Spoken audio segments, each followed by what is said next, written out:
ہمارے general secretary صاحب پہلے تعارف کروا دوں. ہمارے سینئر نائب صدر ہے حاجی خادم حسین مینگل صاحب. ہمارے جنرل سیکرٹری ہے ڈیری فارم ایسوسی ایشن کے حاجی عبدالباری جدون صاحب. ہمارا نائب صدور بیٹھے ہوئے ہیں اس طرف حاجی یونس صاحب, خالد صاحب اور ملک اسلم. نوید شاہ صاحب ہمارے نائب صدر ہیں. ہمارے جو ہے فائننس سیکرٹری ہیں محمد عرفان گجر.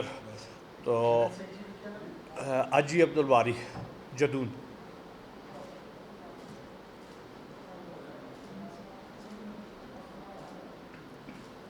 تو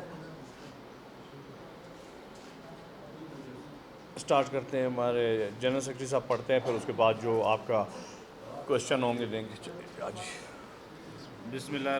ہم الیکٹرانک میڈیا اور پرنٹ میڈیا کے شکر گزار ہیں کہ آپ نے اپنی مصروفیات سے وقت نکال کر ہمیں اس پریس کانفرنس کو الیکٹرانک اور میڈیا اور پرنٹ میڈیا پر مناسب کوریج دینے کے لیے آپ نے وقت نکالا ہے. آپ کا بہت شکریہ.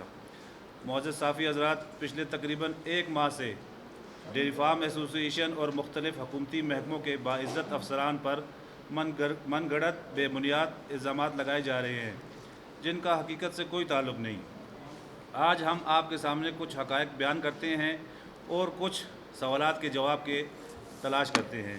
معزز صحافی حضرات, ہمیں مارچ 2019 میں لائیو سٹاک کی طرف سے ایک رپورٹ دی گئی جس میں 50% گائے اور 50% بھینس کا دودھ 10% منافع کے ساتھ مبلغ 106 روپے فی کلو پڑتا ہے, جس کی بنیاد پر ہمیں 95 روپے فی کلو کا نوٹیفیکیشن اور 100 روپے تک فروخت کرنے پر کارروائی نہ کرنے کی یقین دہانی کروائی گئی تھی, جس کا مئی 2019 کے پہلے ہفتے میں نوٹیفیکیشن جاری ہوا.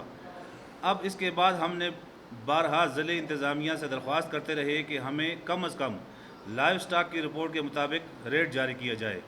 حالانکہ لائیو سٹاک کی رپورٹ سے بھی زمینی حقائق کے مطابق ہم متفق نہیں تھے. جب ہماری بات کو کوئی اہمیت نہیں دی گئی اور صرف ناتجربہ کار اور ایسے افراد پر مشتمل کمیٹیاں بنائی گئیں جنہیں اس کاروبار کی الف بے تک معلوم نہیں تھی, ماں سوائے اے ڈی سی جنرل کہ وہ ہمارے موقف سے کافی حد تک متفق تھے, مگر شاید وہ اور افسران بالا اس بات سے خائف تھے کہ پچھلے 4-5 سال سے کچھ نام نہاد کنزیومر سوسائٹی اور برائے نام سول سوسائٹی کا ایک گروپ مسلسل افسران پر جھوٹے الزامات لگاتے رہے. اور اب جب کہ ہم نے ریٹ بڑھانے کا فیصلہ کیا تو کچھ لوگوں نے ہمارے نرخ لاگو ہونے سے پہلے ہی شہر میں دودھ کی ریٹ فی کلو 125 روپے کر دیے, جبکہ ہم نے دودھ کے نرخ میں صرف 10 روپے کا اضافہ کیا. اور نرخ لاگو ہونے سے پہلے ہی کچھ لوگ ہائی کورٹ پہنچ گئے.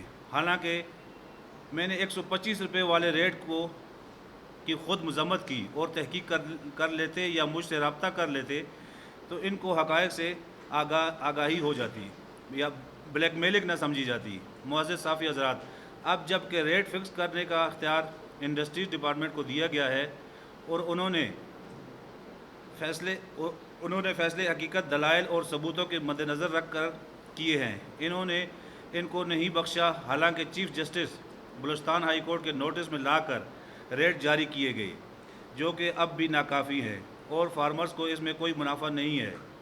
لیکن میں نے فارمرز کو قربانی دینے کے لیے اور اپنے آپ کو صحیح ثابت کرنے کے لیے یہ اعلان کرتا ہوں کہ ڈیری فارمرز حکومت کے جاری کردہ نرخ اور معیار کے مطابق دودھ فراہم کریں گے, اور اگر بازار میں دودھ 115 روپے کلو ملتا ہے تو ہم قصوروار, ورنہ الزام لگانے سے پہلے اصل محرکات کا پتہ لگایا جائے اور ضلعی انتظامیہ, لائیو سٹاک اور سمال انڈسٹریز کے باعزت اور باوقار افسران پر جھوٹے الزامات لگانے کا سلسلہ شروع کیا گیا ہے وہ بند کیا جائے, اور اگر کوئی ثبوت ہے تو انہیں متعلقہ محکموں کو فراہم کرے.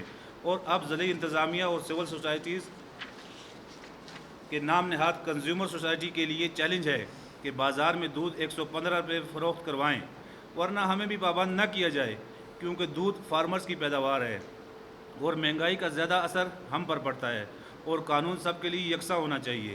معزز صحافی حضرات, میں ڈیری فارم شفٹنگ کے متعلق چند حقائق آپ کو بتانا چاہتا ہوں. ہمیں ڈیری فارم شہر سے باہر منتقل کرنے پر کوئی اعتراض نہیں اور نہ کوئی گلہ ہے. ہم جانے کے لیے تیار ہیں, لیکن ہمارے ساتھ کھیل کھیلا جا رہا ہے, کیونکہ مسئلہ پہلے ہی سے ہائی کورٹ میں ریٹ میں زیادہ بات کرنا مناسب نہیں ہے۔ ہائی کورٹ نے D G Q D A کو حکم دیا کہ وہ ہمیں PC1 نقشہ، ان کی بنائی گئی سروے رپورٹ میں ڈیریوں کی تعداد اور لاگت کا تخمینہ ہمیں فراہم کرے۔